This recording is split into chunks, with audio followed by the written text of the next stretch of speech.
रामपुर गांव में दो भाई कमल और मदन रहते थे। दोनों अच्छे परिवार से थे, लेकिन दोनों एक दूसरे से अलग थे और दोनों का व्यवहार एक दूसरे से बिल्कुल अलग था। कमल का रंग गोरा था और वो काफी स्मार्ट भी था। इस चीज का उसके अंदर बहुत घमंड था। वहीं मदन का रंग सांवला था। वो दिल का नेक और काफी ईमानदार लड़का था। दोनों ही अपनी माँ को बहुत प्यार करते थे और अब दोनों की उम्र शादी लायक हो जाती है। एक दिन उनकी माँ को उन दोनों की शादी का ख्याल आता है और वो उन दोनों से बात करती है और बोलती है, कमल, मदन, अब तुम दोनों बड़े हो गए हो। मुझे लगता है अब तुम दोनों की शादी कर देनी चाहिए और मैंने तुम दोनों के लिए लड़कियां भी ढूंढ ली हैं।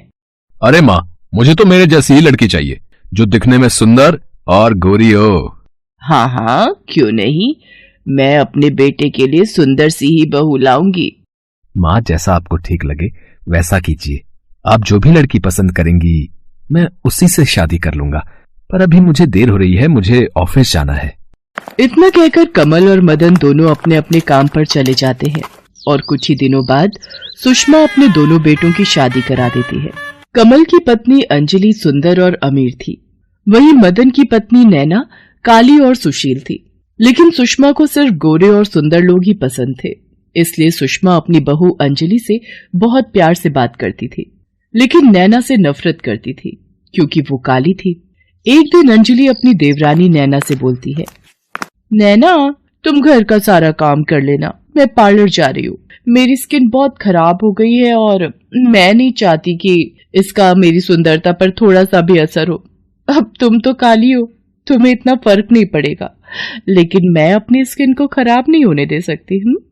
ठीक है दीदी, आप जाओ, मैं घर का सारा काम संभाल लूंगी। अंजलि इतना बोलकर वहां से चली जाती है और नैना घर का सारा काम करने लगती है। तभी उसकी सास नैना को आवाज लगाती है, अरे नैना बहू, इतना समय हो गया, आज खाना मिलेगा या भूखा ही मारेगी हम लोगों को? जी माँ जी, अभी लाती हूँ। थोड़ी देर बाद नैना सबके लिए खाना लेकर जाती है। जैसे ही सुषमा खाना खाती है तभी वो गुस्से से चिल्लाती है, छी छी छी छी, अरे नैना, कितना गंदा खाना बनाया है। मेरा तो मन ही खराब हो गया ये खाना खाकर। अरे क्या हुआ माँ जी, आप ऐसे क्यों बोल रही हो? ऐसे ना बोलूं तो कैसे बोलूं, खाने में कितना नमक और मिर्च भरी हुई है। ऐसा खाना तो मैं गली के कुत्तों को भी ना खिलाऊं। चल जा यहाँ से और ये खाना गली के कुत्तों को जाकर खिला दे। पूरे घर का सत्यानाश कर रखा है। बेचारी नैना सास की जली कटी बातें सुनकर आंखों में आंसू लिए वहां से चली जाती है और दोबारा खाना बनाकर लाती है और खिलाती है। उसके बाद घर का सारा काम करके अपने कमरे में जाकर बैठ जाती है। शाम को जब मदन आता है तो वो नैना को रोता हुआ देख उससे पूछता है, अब अरे नैना, क्या हुआ, तुम रो क्यों रही हो? कुछ नहीं मदन जी, बस मम्मी पापा की याद आ रही थी। अरे तो इसमें रोने वाली क्या बात है? उनकी याद आ रही है तो उनसे मिलने चली जाओ। अगर मैं मम्मी पापा के पास चली गई तो यहाँ घर कौन संभालेगा? तुम परेशान मत हो अंजलि, भाभी है ना, वो संभाल लेगी 2-3 दिनों के लिए घर। नैना और मदन एक दूसरे से बात कर रहे होते हैं। इतने में ही उनकी ये बातें अंजलि सुन लेती है और घर में हंगामा मचा देती है और चिल्लाते हुए घर में सबको बुला लेती है, मम्मी जी, कमल जी, कहाँ है आप लोग? अब बस बहुत हो गया, मैं नहीं रह सकती हूँ इस घर में। अंजलि की आवाज सुनकर सभी लोग हॉल में आ जाते हैं और सुषमा उससे पूछती है, अरे मेरी प्यारी बहू, क्या हुआ, क्यों चिल्ला रही हो इतना? देखो ना मम्मी जी, देवर जी अपनी हीरोइन से बोलते हैं कि तुम अपने मायके चली जाओ और यहाँ का सारा काम नौकरानी की तरह मैं करूंगी। मुझे तो यहाँ नौकर बनाकर लाया गया है। अरे अंजलि भाभी, आप झूठ क्यों बोल रही हो? मैंने तो ऐसा कुछ भी नहीं बोला। बस बस देवर जी, रहने दो, बहुत हो गया। कमल जी आप सुन लीजिए, मैं इस घर में अब एक पल भी नहीं रह सकती, मुझे अभी के अभी इस घर से जाना है। अंजलि बहू, ऐसे मत बोलो, ये तो है ही गवार, ऊपर से जब से ये कल्लो इसे मिली है तब से इसका दिमाग पता नहीं कहाँ चला गया। घर में लड़ाई हो जाती है। सुषमा जैसे तैसे करके अपनी बहू अंजलि को जाने से रोक लेती है और सब अपने अपने कमरे में चले जाते हैं। धीरे धीरे अंजलि और सुषमा का अत्याचार नैना पर बढ़ता ही जा रहा था। घर का सारा काम करने के बाद भी सुषमा और अंजलि उसके साथ मारपीट करते थे। धीरे धीरे कुछ महीने बीत जाते हैं। सुषमा की दोनों बहुएं प्रेग्नेंट हो जाती हैं। एक दिन सुषमा बाजार जा रही थी, तभी रास्ते में उसका एक्सीडेंट हो जाता है, जिससे सुषमा का एक पैर टूट जाता है, जिसकी वजह से वो चल फिर नहीं सकती थी। एक दिन आधी रात को सुषमा को प्यास लगती है। वो अपनी बहू अंजलि को आवाज लगाती है, बेटा अंजलि, एक गिलास पानी दे दे, बहुत जोर से प्यास लग रही है। अरे बुढ़िया, इतनी रात हो रही है, तुझे चैन नहीं है? जब देखो तब कुछ न कुछ मांगती रहती है, परेशान कर दिया है। पता नहीं नैना तेरे ये अत्याचार कैसे झेल लेती है। उसकी जगह मैं होती तो तुझे कब का धक्के मारकर बाहर निकाल दिया होता। अंजलि के मुंह से ये बात सुनकर सुषमा को बहुत बड़ा झटका लगता है। वहीं दूसरी तरफ सुषमा की आवाज सुनकर नैना उसके लिए पानी लेकर जाती है और अपनी सास को पानी पिलाती है। नैना उसकी इतनी सेवा कर रही है, ये देखकर सुषमा को खुद पर बहुत गुस्सा आता है और वो रोते हुए नैना से कहती है, नैना बेटा, मुझे माफ कर देना, मैंने सिर्फ तेरे रंग की वजह से तुझसे नफरत की। मैंने सिर्फ तेरे रंग को देखा, तेरे अंदर की सुंदरता को तो देख ही नहीं पाई। मैं तुझसे हाथ जोड़कर माफी मांगती हूँ, मुझे माफ कर दे। अरे माँ जी, कैसी बात कर रही हैं? आप मेरी माँ हो और माँ अपने बच्चों से हाथ जोड़कर माफी नहीं मांगती, उनके हाथ सिर्फ आशीर्वाद देने के लिए होते हैं। नैना अपनी सास को माफ कर देती है। दोनों अब बहुत प्यार से रहने लगती हैं। ये सब अंजलि बर्दाश्त नहीं कर पाती और वो अपने पति के साथ वो घर छोड़कर चली जाती है। उसके बाद उस घर में वो तीनों खुशी खुशी रहने लगते हैं।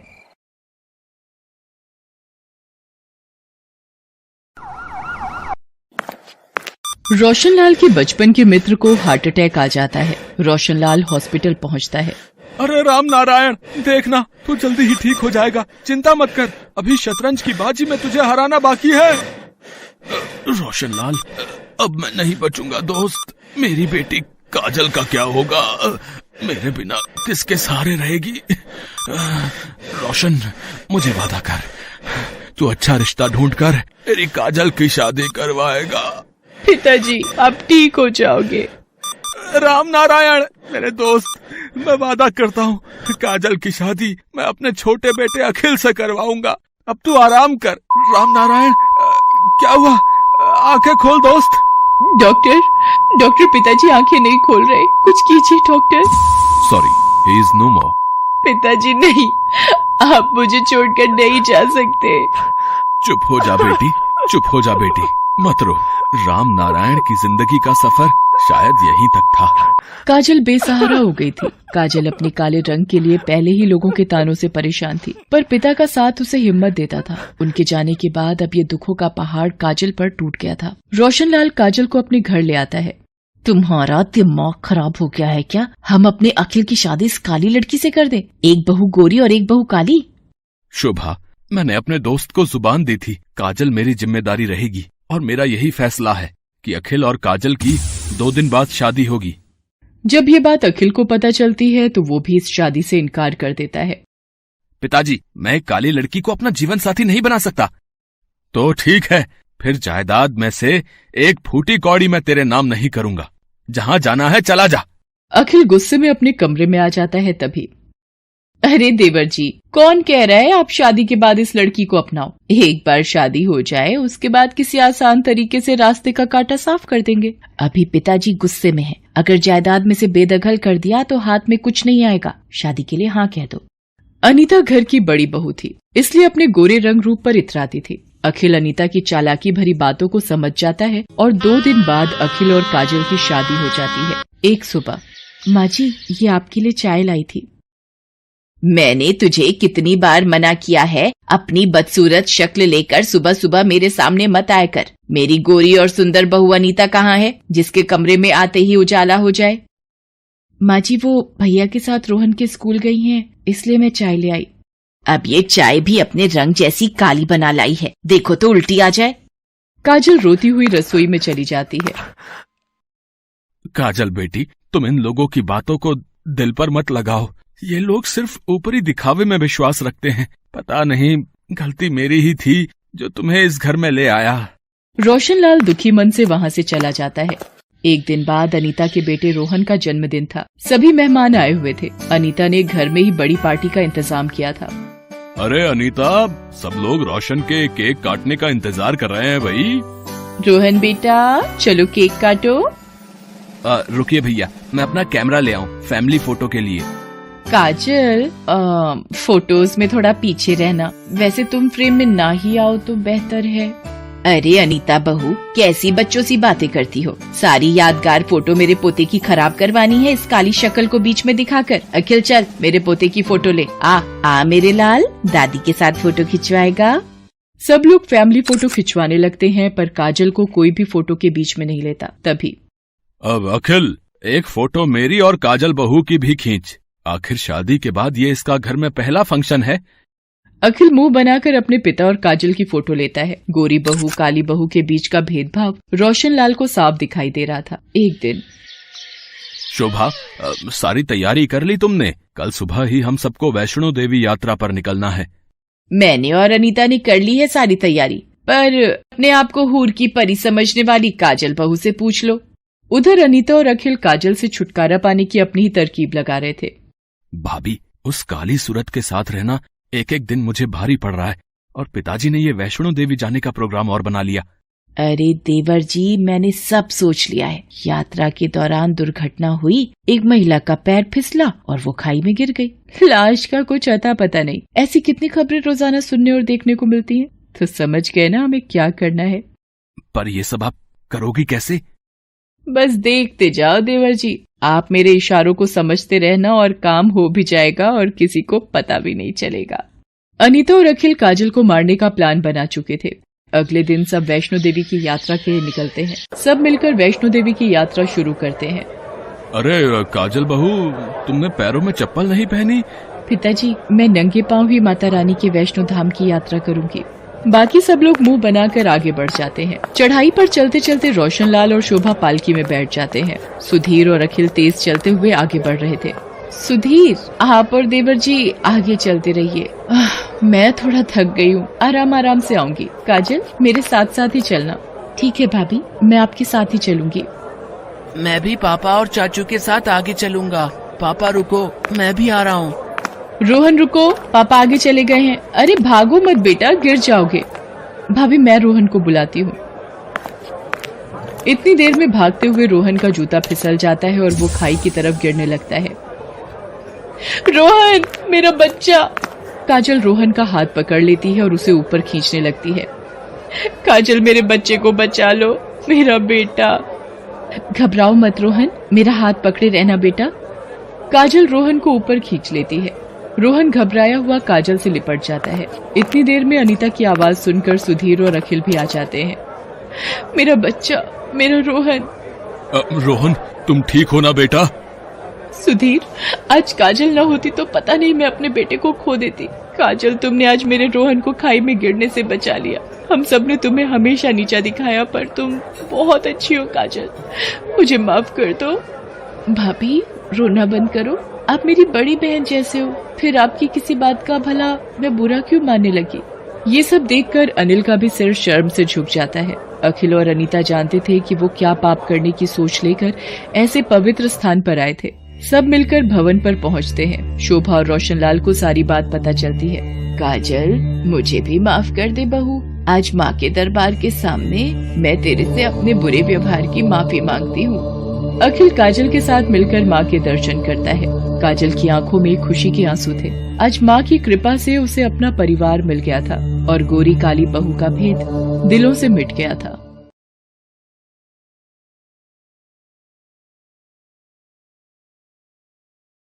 मनोरमा के पति का जवानी में ही देहांत हो गया था।